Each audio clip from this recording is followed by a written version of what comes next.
Për të shtatën ditë radhazi banorët e Rjollit vjojnë rezistencën kundër ndërtimit të restorantit turistik të biznesmenit Bashkim Ulaj. Protesta e sotme mori një dimension të ri pasi banorët janë zhvendosur përpara Bashkisë së Shkodrës për të qartë kërkesën e tyre për zgjedhje ligjore. Ata kërkojnë që institucionet e drejtësisë të veprojnë me prioritet dhe të shmangin çdo vonesë që mund të dëmtojë të drejtat e tyre pronësore. Sipas banorëve, dokumentet që disponojnë tregojnë pronësinë e lishme të tokës dhe çdo ndërhyrje apo leje ndërtimi që shkel të drejtën e tyre konsiderohet e padrejtë dhe e pabazuar. Ata paralajmërojnë se nuk do të ndalen derisa të marrin një përgjigje të qartë dhe të zbatueshme nga autoritetet. Kena një problem shumë serioz me pronën tonë, siç ishim te prokuroria e Shkodrës, i na zhvendos para Bashkisë Shkodrës për të marrë reagimin e një nga zyrtarëve të Bashkisë Shkodrës, me që asnjë s'ka begenisë me fol për problemin tonë. Ne jena zonë që administrona nga Bashkia e Shkodrës, nuk jena komunitet i vogël, bëhet fjalë me na marrë të tanve pronat, me na lënë pa prona,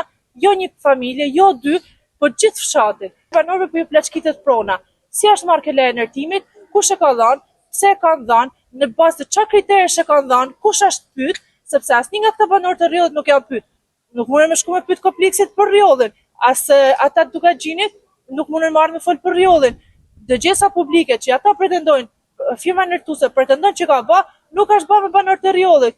I lutën a shumë të dalin, të reagojnë edhe të mbrojnë qytetarët e vet. Të mbrojnë ata për cilët është votuar me mbrojt. Nuk është votuar me dalë me mbrojt investimet e Bashkim Ulës apo të Fatmir Shpes, falsifikimet e tyre. Është votuar me na mbrojt ne si qytetar. Në protestë morën pjesë edhe emigrantë shqiptarë nga Gjermania dhe Anglia, të cilët u kthyen posaçërisht për të mbështetur komunitetin e tyre në Rjoll. Sipas tyre, solidariteti i diasporës është një mesazh se çështja e tokave nuk është vetëm një problem lokal, por një çështje që prek të drejtën për pronën dhe transparencën ligjore në vend. Banorët e Rjollit bëjnë thirrje për ndërhyrje të menjëhershme ligjore dhe paralajmërojnë se protestat do të vijojnë çdo ditë derisa Bashkia dhe institucionet përkatëse të ofrojnë një zgjidhje përfundimtare, duke shmangur çdo mundësi për zvarritje të procesit.